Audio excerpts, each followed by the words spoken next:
Order. Thank you all for coming, and if we'll please rise for the Pledge of Allegiance. And if I can ask Sheila Marmion to lead us in the pledge. I pledge allegiance to the flag of the United States of America and to the republic for which it stands, one nation, under God, indivisible, with liberty and justice for all. Thank you.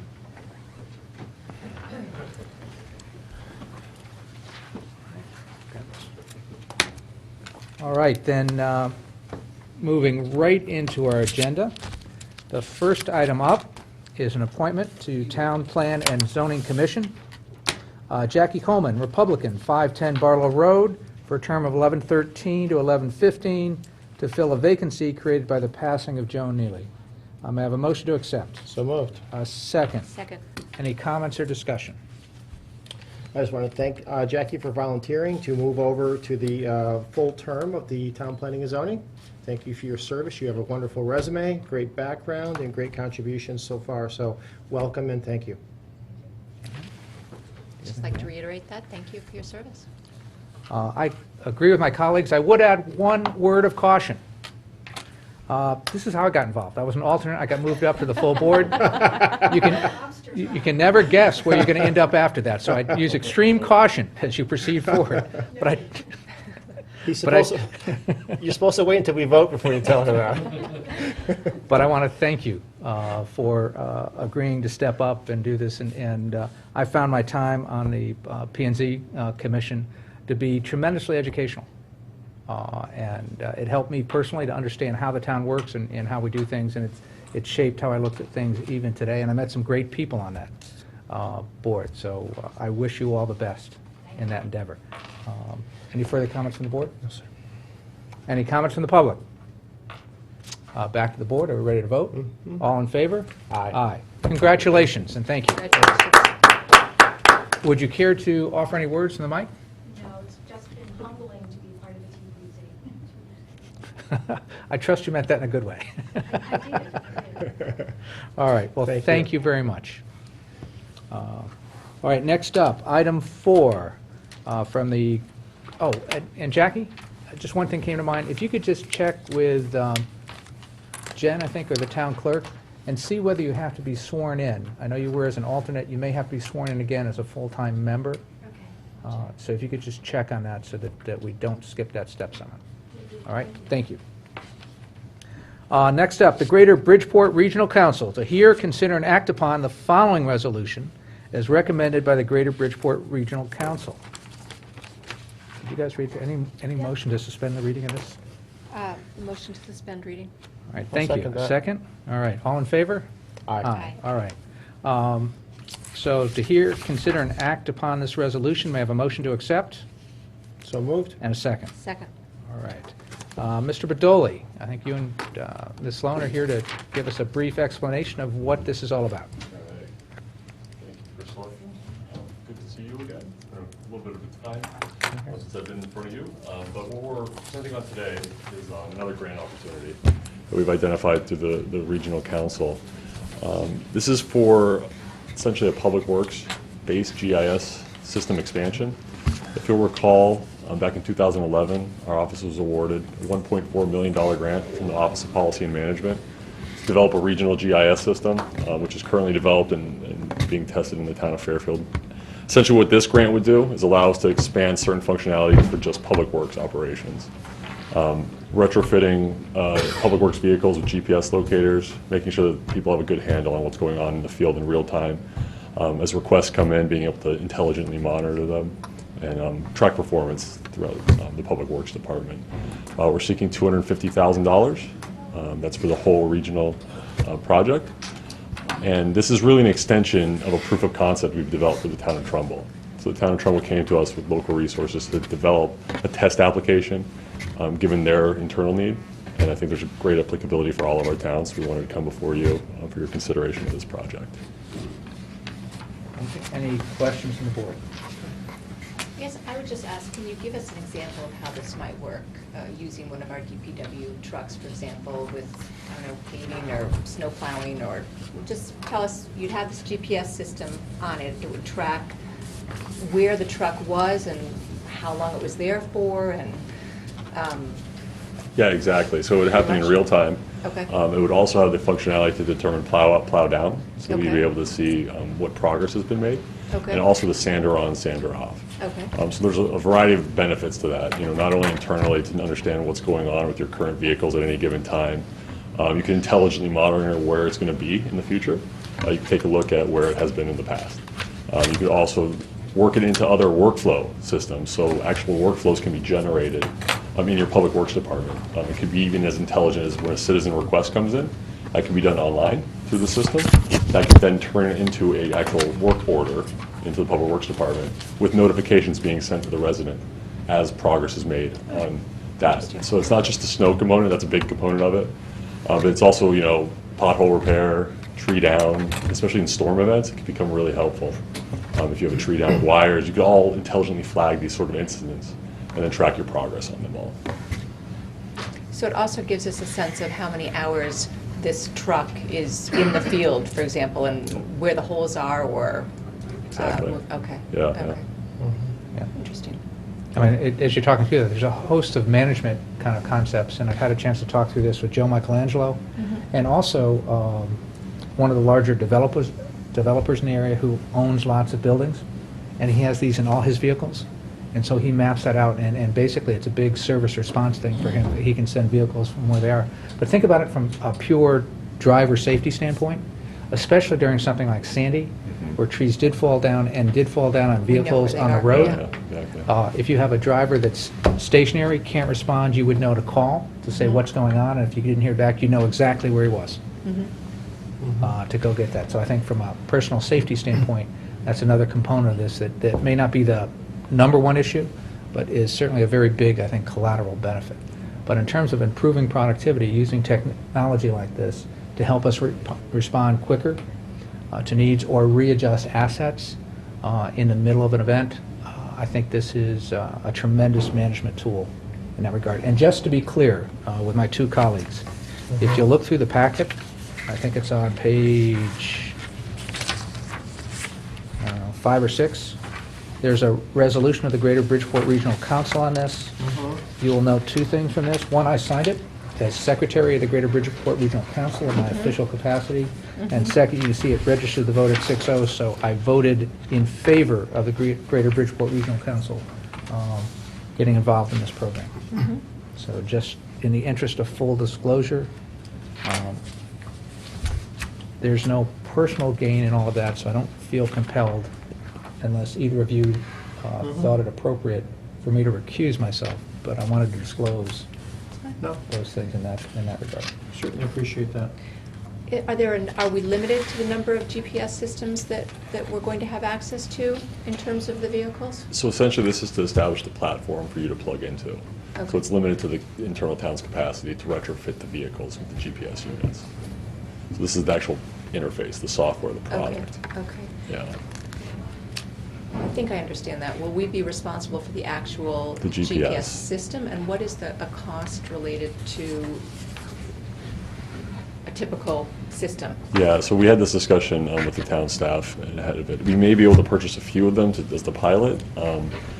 Typically, what you could do in some of these situations is what they did in the city of Hartford is they were able to negotiate, similar actually almost to a cell phone, really low price on the actual installation of the hardware, the actual GPS unit, to actually no cost in some instances, with a cellular plan. It essentially works like a cellular plan where it's like $30 to $40 a month per unit, per vehicle. So there is an operation cost tied to it, and that's what's going to be weighed as part of the integration process in the Public Works Department. Okay, can you talk through what the costs of the town are and when we might be incurring those and when we would be committed to incurring those? Okay, so if the grant is successful, is not the first piece of the equation. And I think it's going to be dependent on how many vehicles the town chooses to retrofit with this capability. So some instances you could decide, okay, we just want the supervisors to have this, or just the snow plows. It's hard to really refine that specific cost right now, but we could develop that as part of the process once we do, if we are successful in getting the grant. But again, you're typically looking at per cost per vehicle about $40 a month. So I'm not sure what your total public works fleet is, but that would be, a multiple of that. But you could you could switch the GPS systems from vehicle to vehicle, depending on what was going on? Typically, they're the more season? integrated into the specific They are vehicle. integrated into the Yeah. vehicle? Yeah. Okay. So we'd have to have a priority scheme. Again, Right from the DPW, just, with yeah. DPW saying, here's what we want as a priority, that would be our way of controlling the budget or our investment Sure. in terms of how many we wanted to sign up at one time. Okay. Do we have any feedback from Trumbull on how they're, is that actually working up there yet? Or It it is just being working, yeah. developed? It's currently just being tested. We have 5 vehicles currently retrofitted, and we're just waiting for them to continue the process of the installation of the GPS units. But I could pull up my iPhone today and track a few green dots around Trumbull. And that's the really nice part about it, is that everyone's queued in, not only at the desktop, but also on the mobile. So you'll have iPad applications as well that can be tied into this. I believe, I may be wrong, that don't our police and fire departments have something similar? They track where their vehicles are, Mhm. I believe, so they Yeah, can yeah. respond Yeah. quickly. Is it a similar sort of a system? It's similar, yeah. I think Okay. it'll just be it's more integrated in the sense that you could actually amend your business processes and management in terms of the Public Works Department to use and better leverage the technology to deploy these resources. And I'm not sure if that's what the police and fire currently do. But yeah, it's similar. I guess police and fire typically use what's like a computer-aided dispatch system where they Right. could track everything. Exactly. It's very similar. Okay. And we spoke with Joe Michelangelo as well, and there was interest before we even came to the table and trying to look at the public works implications of this and being able to do that. So in terms of exactly where we are, this is literally applying, you're getting our approval Mhm. to include us in your application for a grant. Yes. There's no financial commitment at the moment. No. And if you are able to get the grant, then we'll come back and talk about how we integrate Fairfield in and what the specific costs are to participate. Exactly. We're creating the platform for you to plug into, and whenever that occurs, it's up to the town. Okay. Any other questions from the board? Just a couple quick ones. Can you talk a little bit about the Trumbull situation? You said they had 5 vehicles that were being monitored at the present time? Yes. What types of vehicles, at what level, and who's actually monitoring them? So we've actually it's tied to the snowplows currently. Okay. And that's just based on the installation schedule that they have. We're ready to go for all the vehicles as soon as Okay. they want that. Who's monitoring is the Public Works Department and Engineering to improve their efficiency internally. So, I mean, we have internal access to it just for maintenance purposes, but that's relegated to town staff. It's not going to, at this time, it's not a public-facing application.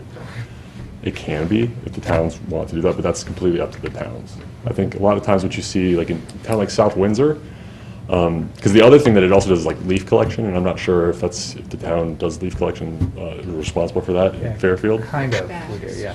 Yeah, so what it does is it notifies people when their leaf collection day will be. It notifies where the truck is, so in case they have to, adjust their schedule, it's just able to do that intelligently. And there's other applications in that similar vein that you could do things like that. Sounds interesting. I was thinking, again, you think back to Storm Nemo, where we had 3, 4, 5 feet of snow on the roads. A lot of cars and some of our plows got stuck. This would be another, again, public safety issue, where we'd be able to identify if somebody is stuck, where they were, and what we had to do to get them out. Yeah. No, I certainly like the concept of a management tool that allows us to be more efficient and to know where our vehicles are, what they're doing, how well they're doing it, or how efficiently they're working. So I think that's all a positive step and a great use of technology. The other question I have is, how many other towns across the state have, begun an implementation of this or have used it to some degree? It's quite varied, but I could say that the leaders would be South Windsor and the City of Hartford. City of Hartford? Yeah, they're pretty well equipped that way. Right. Now, have any of the cities or towns that have implemented any of this, have any of the implementations run up against any issues with the labor forces in the town as far as them being monitored or however they could possibly view that? Yeah, not that I'm aware of, but I know that has been an issue across the state in terms of police and fire.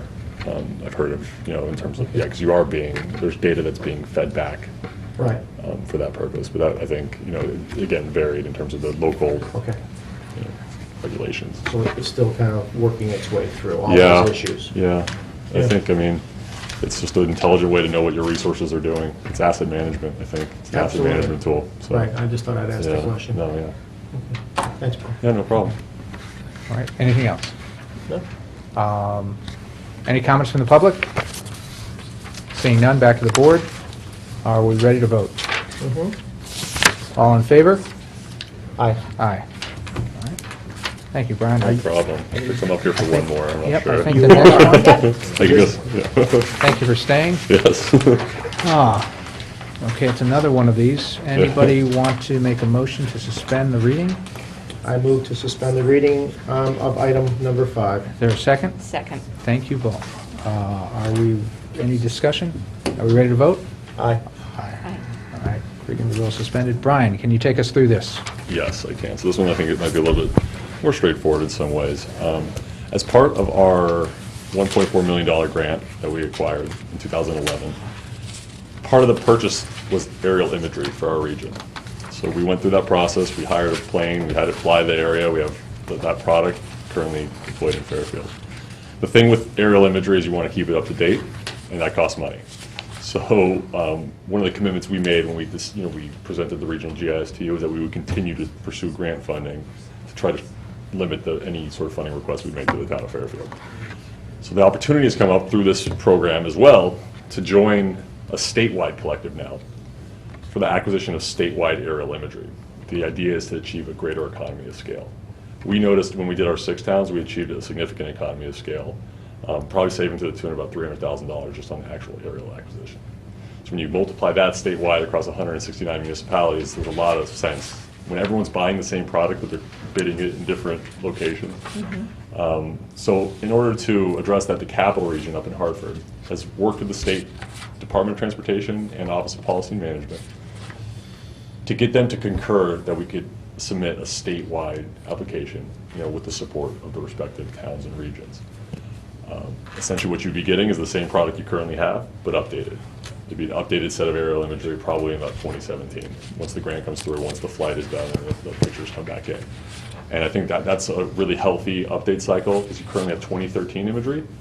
So rather than having to come to the towns or find another grant source, this is a great opportunity for us to try to just refresh that imagery. And we've had pretty strong signals from the state that this one they're very supportive of funding this.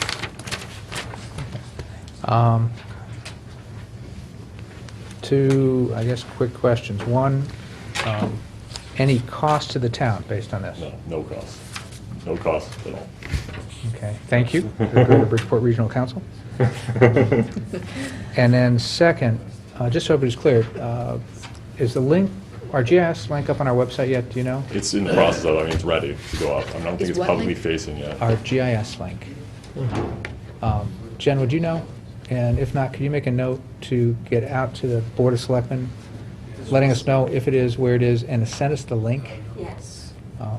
That'll give you all a chance to see. I've had a chance to play with it a bit, so I know it Okay. exists and I know it works. Okay. Good. So I think that it's something that we're going to add into our website. It's something that our residents will be able to use, in addition to our departments being able to use that. So it's something that will improve our productivity, because more departments in town will have access to this, as opposed to our homegrown system.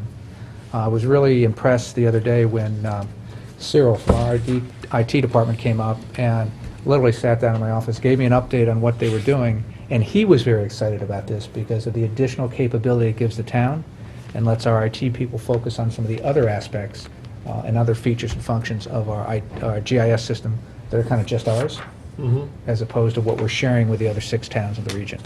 So that, frankly, I told Cyril, it made my day to see him that excited about bringing this on board. So it's both saved us money, added functionality, and we'll be able to bring this out. Now, speaking as a former realtor, this, I think, will be invaluable to realtors, as well as our citizens, looking at their properties, seeing their boundaries.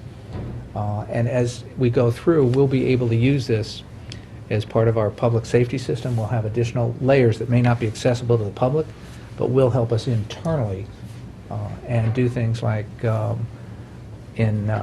say, Storm Sandy, when a telephone pole went down, it took us a while, and sometimes a day, to get out and literally inspect the pole, find out what the number was, track it down. Is it a UI pole? Is it AT&T pole? Like, who owns the pole? And then you know who to call to fix it.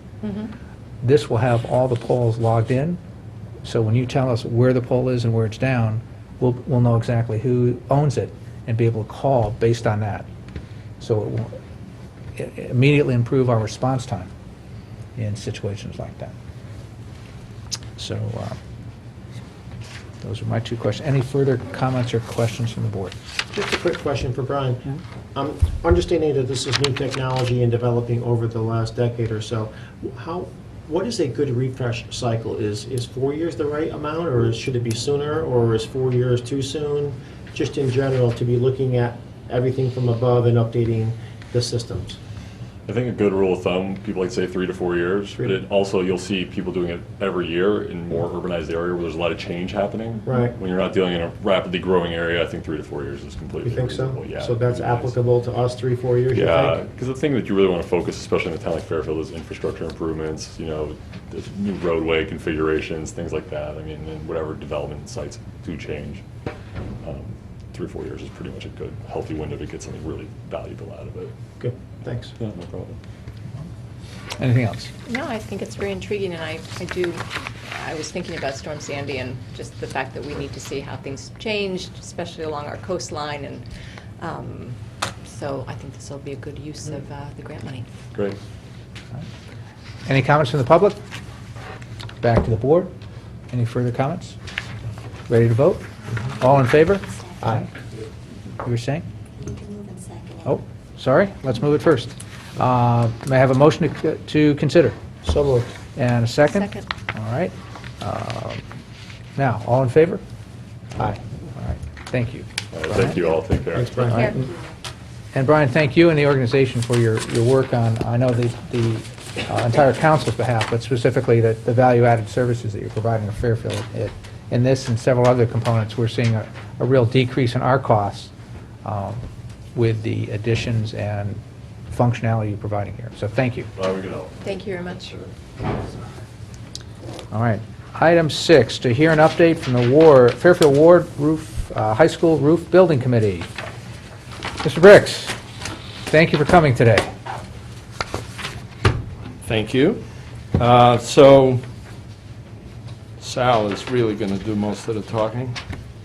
So our committee is involved because the reimbursement process requires us to be involved. So basically that is, it's a fairly, even though it's an extensive project, it's fairly simple, repetitive, and we meet during the construction season and review change orders, pay requests, and ask a lot of questions. And so if I could ask Sal to come up and just go through the highlights or whatever questions you may have. We are on budget and schedule. Key point.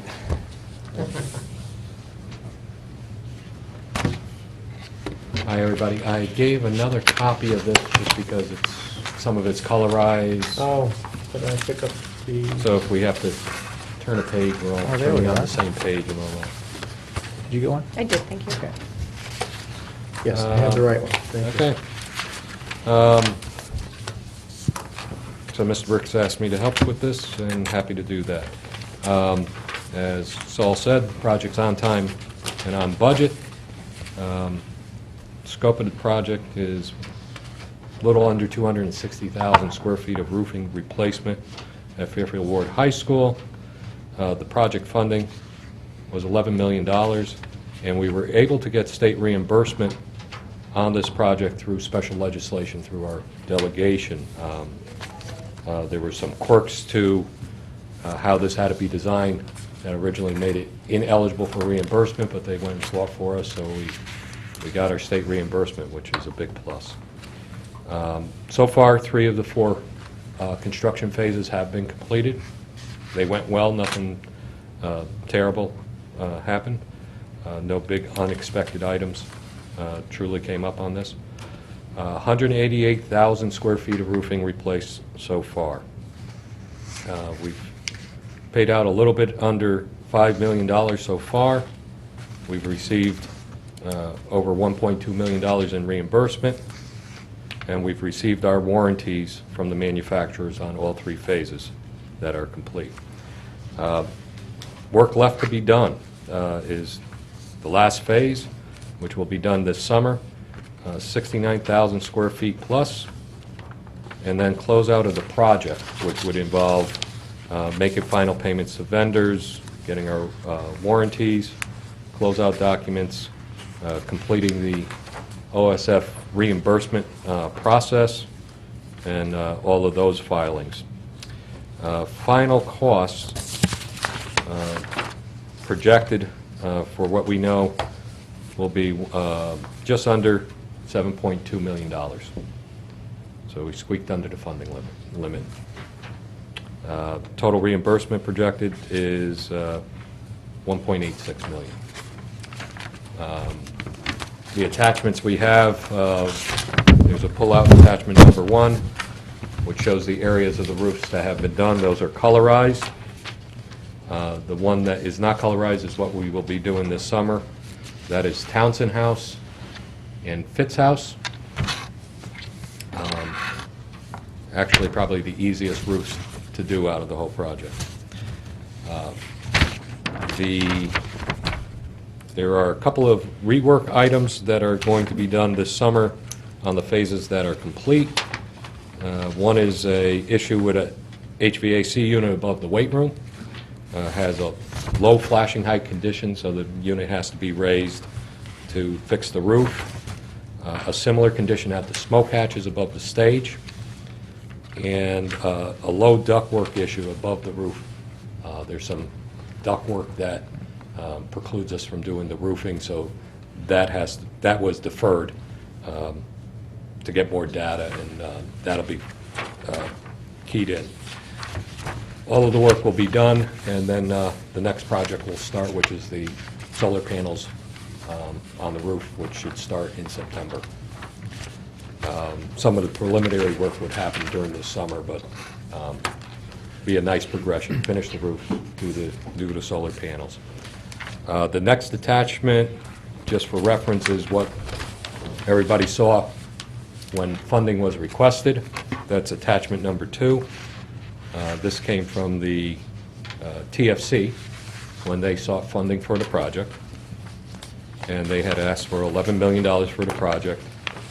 There was a lot of backup that went with this, but that's long and short of it.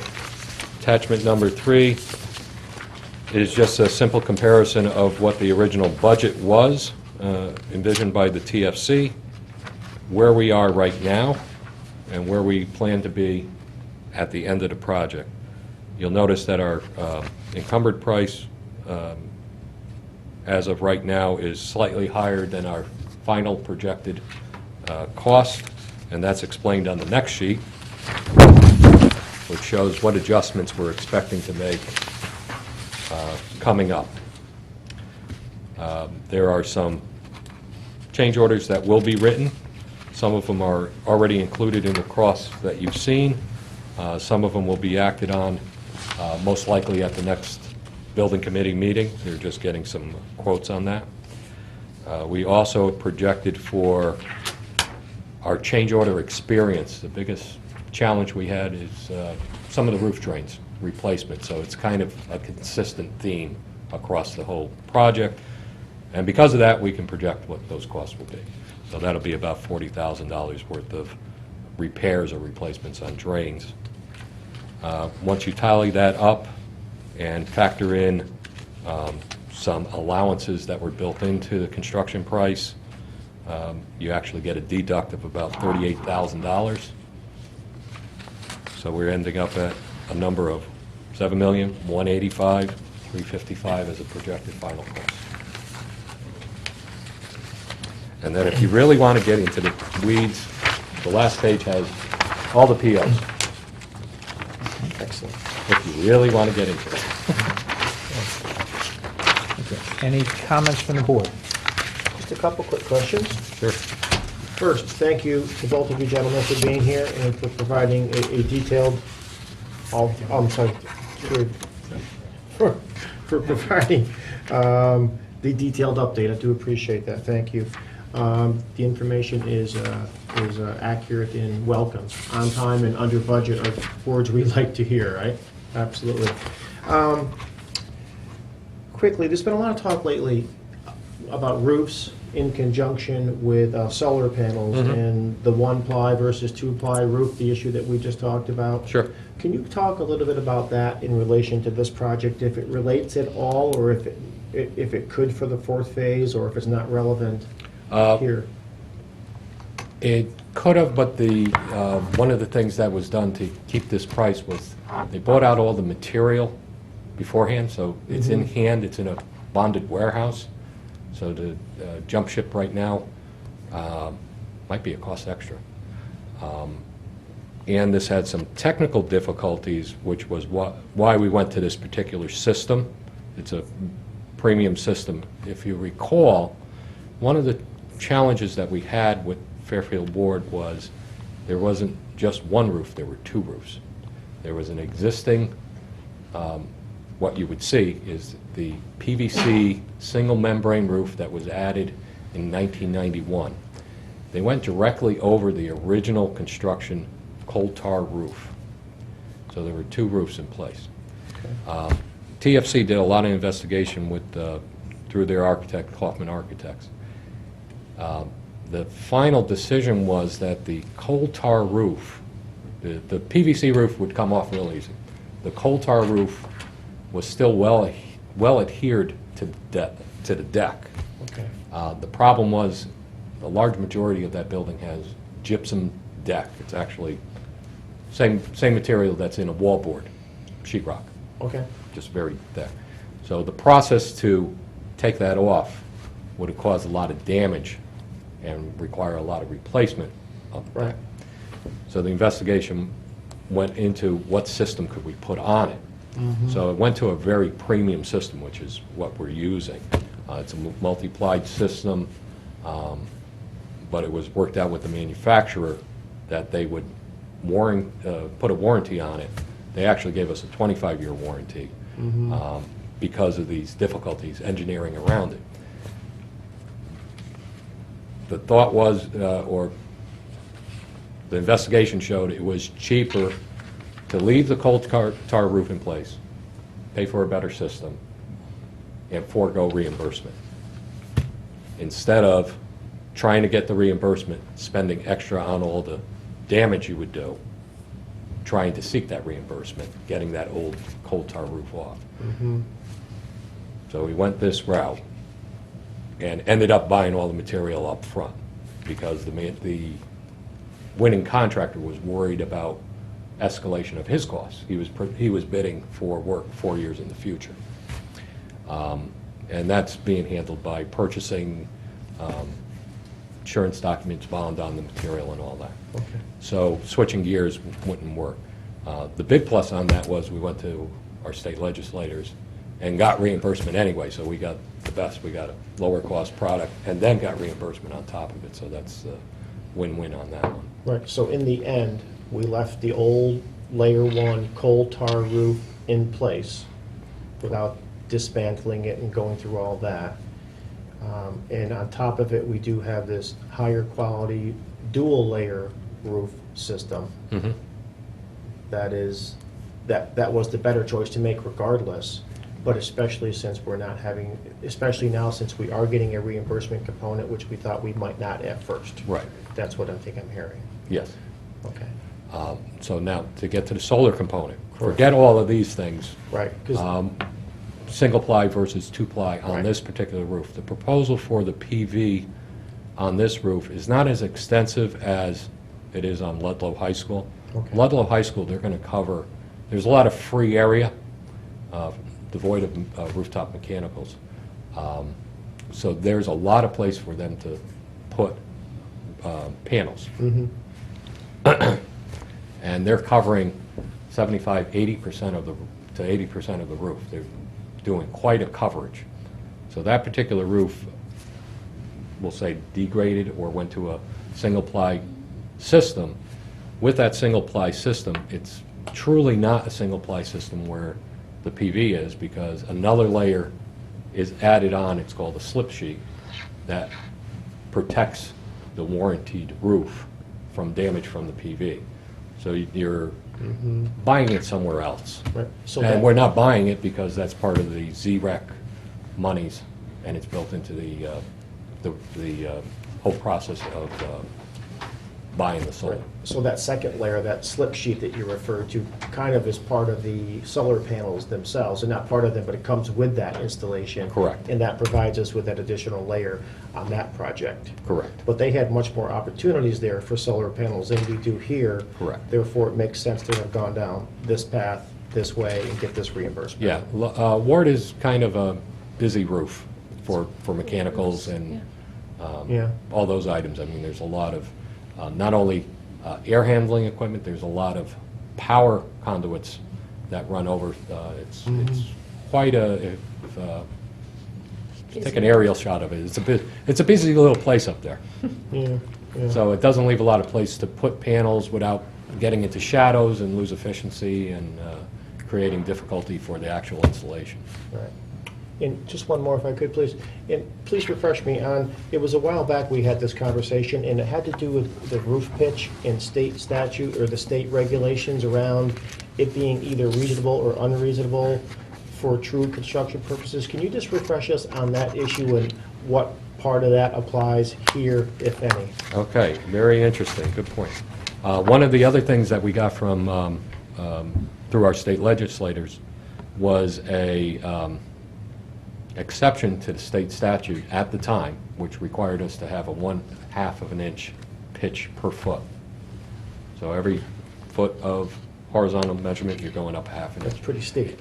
Pretty steep. Yeah, okay. Industry standard's 1/4 inch, 1/8 of an inch to 1/4 of an inch, and that's what state building code is. Okay. Schools were required, if you were going for reimbursement, to double that slope. So we got an exception to that when we went for our state reimbursement, for our exception to get state reimbursement. Since that time, that state law has been discontinued. They changed the law, so we're back to building code anyway. Okay. If we had waited a year, it wouldn't have been a consideration. So that's good for all the projects going forward. It's a savings that we'll see. But had that not gone through, that would have cost us additional construction money at some point, right? Right, and that was part of the analysis that the TFC was doing with Hoffman Architects, was chasing that reimbursement would have meant we had to go down to the deck, which was removing that coal tar roof, which would have cost additional monies in deck replacement. Right. And it would have increased our installation costs because of the increase in insulation thickness, and additional drains that would have had been added on to. Right.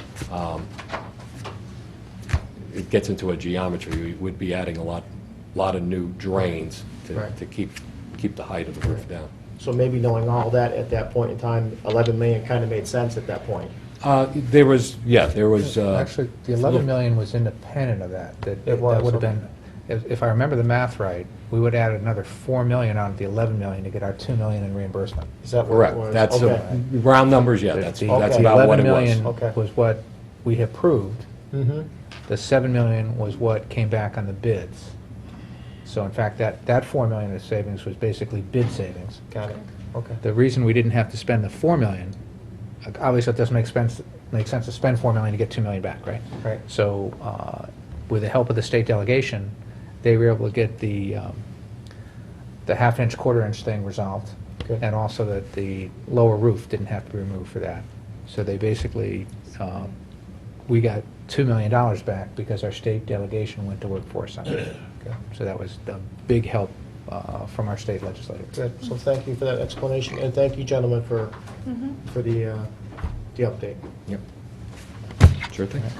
Can I ask a quick, just Go ahead. Sure. rolling with that a little bit, best practices? I mean, this has come in under budget, on time. Can you just give us an idea of best practices that you might have put into place that brought us to this place that we can learn from with other projects? Increase all estimates by 50%, and you sure Come in to under. stay in. Wrong budget. answer. Wrong answer, right? It's interesting, it was a difficult item to, there were a lot of, for a simple roof replacement, a lot of moving parts to this, between the reimbursement, the possibility of damage to the decking. One of the credits that will be coming back to the building committee is there was an allowance of $127,000 in the construction bid for deck replacement. 'Cause even without pulling off the coal tar roof, there was a fear that we were going to find a lot of damaged decking because of the 1991 installation. Right. When the first phase went through, everybody just said, we were lucky. And didn't want to give up those allowances or take them back.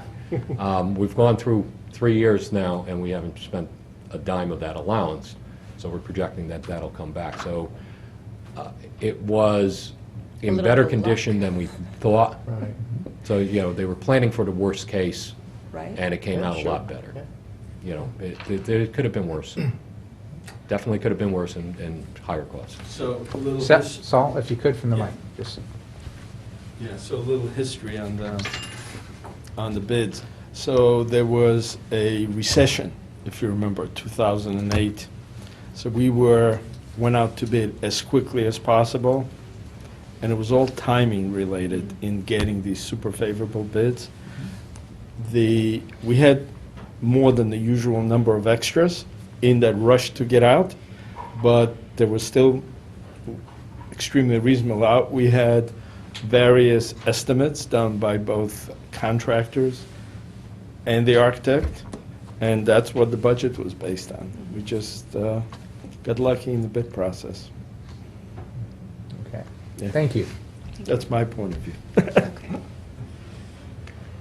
And the bids were extremely tight. They were separated by $4,000 on Okay. $6.35 million. I mean, minuscule. Wow. So, you know, really tight competition. They wanted it. And just a trivia fact, the OSF, Office of School Facilities, tells me this is the largest single school roofing project that they've ever seen. Wow. It's amazing.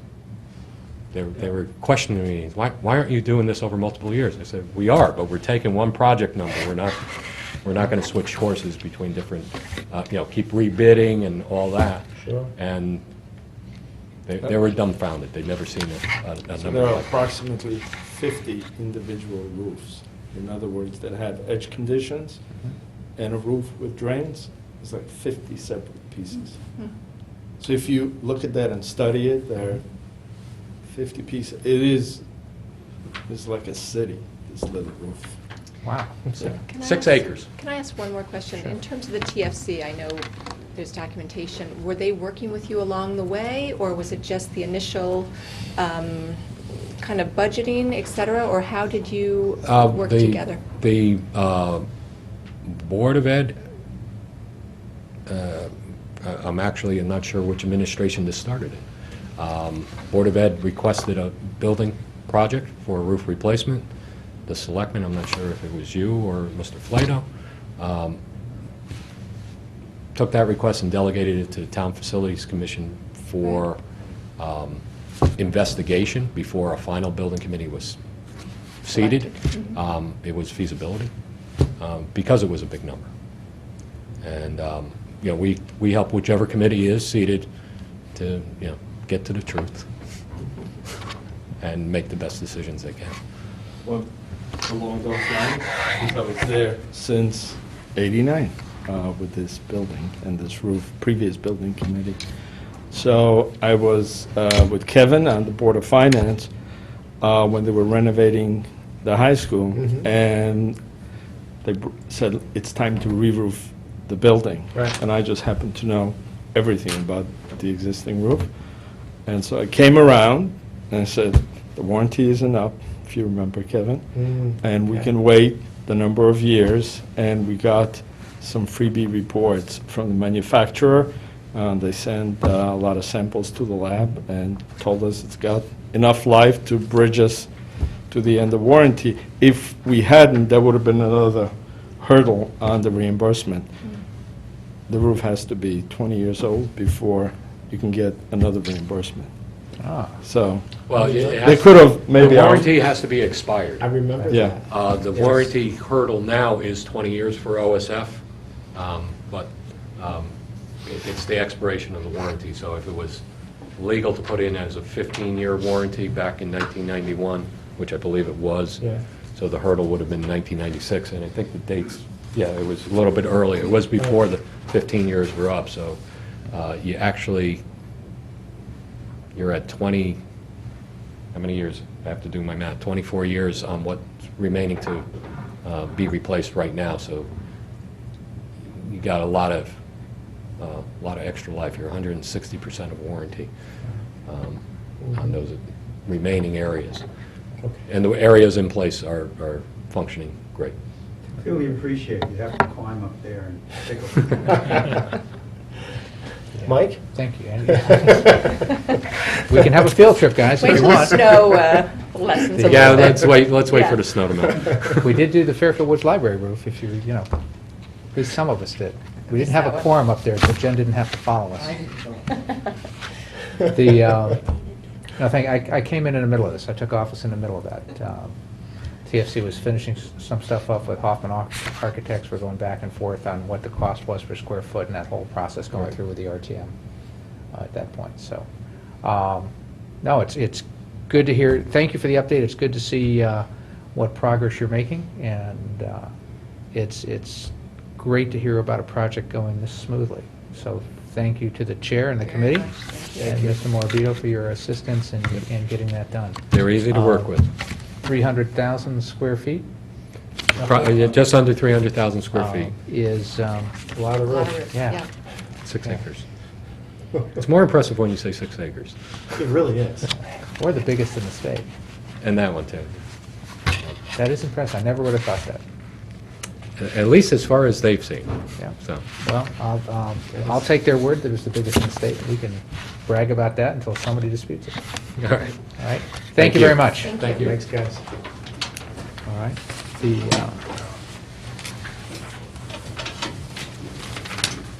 all right. Item 7, there are no tax refunds for this meeting, so we can take no action on that.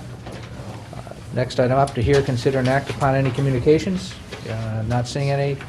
Number 9, to hear, consider, and act upon any other business which will probably come before this meeting. There's none that I know of. May I have a motion to adjourn? So moved. A second? Second. All in favor? Aye. Aye. All right.